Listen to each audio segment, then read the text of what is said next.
साल था 2004। भारत में लोकसभा के चुनाव संपन्न हुए थे और कांग्रेस के नेतृत्व में यूपीए गठबंधन बहुमत से ज्यादा सीटें लेकर के आया था। ऐसे में चर्चा हो रही थी कि आखिर देश का प्रधानमंत्री कौन बनेगा और सबसे आगे नाम चल रहा था सोनिया गांधी का। लेकिन तभी सोनिया गांधी की नागरिकता को लेकर एक ऐसा विवाद खड़ा हुआ जिसके बाद वो कभी भी देश की प्रधानमंत्री नहीं बन पाई। और आज इतने साल बीत जाने के बाद एक बार फिर सोनिया गांधी की नागरिकता कोर्ट में है, और वो भी तब जब देश में वोट चोरी और एसआईआर को लेकर कैंपेन चल रहे हैं। नमस्कार, मैं सौरभ कुमार, आप देख रहे हैं आयुक्त।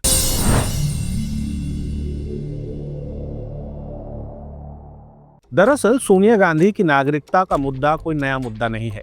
1968 में उन्होंने राजीव गांधी से शादी की थी। इससे पहले उनके पास इटली की नागरिकता थी। 1968 में अपनी शादी के बाद वो भारत में आ गई, जिसके बाद 1983 में उन्होंने भारत की नागरिकता ली। अभी जब पूरे देश में वोट चोरी का कैंपेन कांग्रेस की तरफ चलाया जा रहा है और इसके जवाब में इलेक्शन कमीशन देश भर में एसआईआर करवा रहा है, यानी वोटर लिस्ट को अपडेट किया जा रहा है, ऐसे में अचानक भाजपा के नेताओं ने सोनिया गांधी पर यह आरोप लगाया कि उन्होंने भारत की नागरिकता 1983 में ली है, लेकिन दिल्ली के वोटर लिस्ट पर उनका नाम 1980 में जुड़ गया था। इसके बाद भाजपा के नेता अमित मालवीय ने एक तस्वीर एक्स पर शेयर की जिसमें यह दिख रहा है कि 1980 में जब जनवरी 1 को वहां के इलेक्टोरल रोल को रिवाइज किया गया तो उसमें पोलिंग स्टेशन 145 सफदरगंज रोड, जहां पर इंदिरा गांधी का प्रधानमंत्री निवास था, वहां का जो इलेक्टोरल रोल है उसमें सोनिया गांधी का नाम है और उनके नाम के आगे सीरियल नंबर 388 लिखा हुआ है। इस लिस्ट में गांधी परिवार के और भी लोगों के नाम हैं, जिसमें राजीव गांधी, संजय गांधी और सोनिया गांधी के भी नाम हैं। 1980 में जब इलेक्टोरल रोल सामने आया तो क्योंकि तब तक खबरें चल चुकी थी, विवाद हो रहा था, इसीलिए उस इलेक्टोरल रोल में 1982 के इलेक्टोरल रोल में, क्योंकि तब तक संजय गांधी की मृत्यु भी हो चुकी थी, तो संजय गांधी और सोनिया गांधी का नाम लिस्ट से हटा दिया जाता है।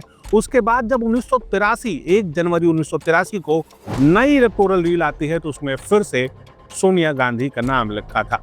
भाजपा इसको लेकर भी सवाल उठा रही है कि अगर सोनिया गांधी ने जो नागरिकता ली है वो 30 अप्रैल 1983 को ली है, तो फिर 1 जनवरी 1983 की लिस्ट में सोनिया गांधी का नाम कैसे है। इसी मामले को लेकर के विकास त्रिपाठी नाम के एक याचिकाकर्ता दिल्ली के राउज एवेन्यू कोर्ट पहुंचे हैं। सबसे पहले वो सितंबर के महीने में कोर्ट पहुंचे थे, लेकिन तब कोर्ट ने कहा था कि वेरीफाइड कॉपीज ना होने के कारण सिर्फ फोटोकॉपीज के दम पे किसी पर मुकदमा नहीं चलाया जा सकता। इसी मामले की दूसरी सुनवाई 8 दिसंबर 2025 को हुई, जिसके बाद सेशन कोर्ट ने सोनिया गांधी और दिल्ली पुलिस को नोटिस जारी किया है। अगली सुनवाई 6 जनवरी को होने वाली है और अब कांग्रेस हर तरफ से घिरती हुई नजर आ रही है। राहुल गांधी लगातार सोशल मीडिया पर यह बयान दे रहे हैं कि लोगों के नाम गलत तरीके से वोटर लिस्ट में जोड़े जा रहे हैं। ऐसे में अब सोनिया गांधी के नाम को लेकर ही विवाद खड़ा हो गया है। इससे पहले भी विवाद हुआ था 2004 में, जब सोनिया गांधी यूपीए की नेता थी और यूपीए को बहुमत मिला था। बहुमत के बाद यह साफ था कि सोनिया गांधी प्रधानमंत्री की कुर्सी पर बैठेंगी और कांग्रेस के बड़े नेता इसके समर्थन में भी थे। लेकिन तभी भाजपा के नेताओं ने आंदोलन करने शुरू किए, बयान देने शुरू किए और सुषमा स्वराज ने यहाँ तक कह दिया कि अगर सोनिया गांधी देश की प्रधानमंत्री बनी तो अपने केस छिलवा देंगी। जिसके बाद सोनिया गांधी ने मनमोहन सिंह का नाम आगे किया और मनमोहन सिंह ने प्रधानमंत्री पद की शपथ ली। अब देखते हैं कोर्ट इस मामले में अगली सुनवाई में क्या कहता है। जो भी अपडेट होगा हम आप तक पहुंचाते रहेंगे। आपका बहुत बहुत धन्यवाद। लगातार जुड़े रहने के लिए आयुक्त को सब्सक्राइब जरूर करें।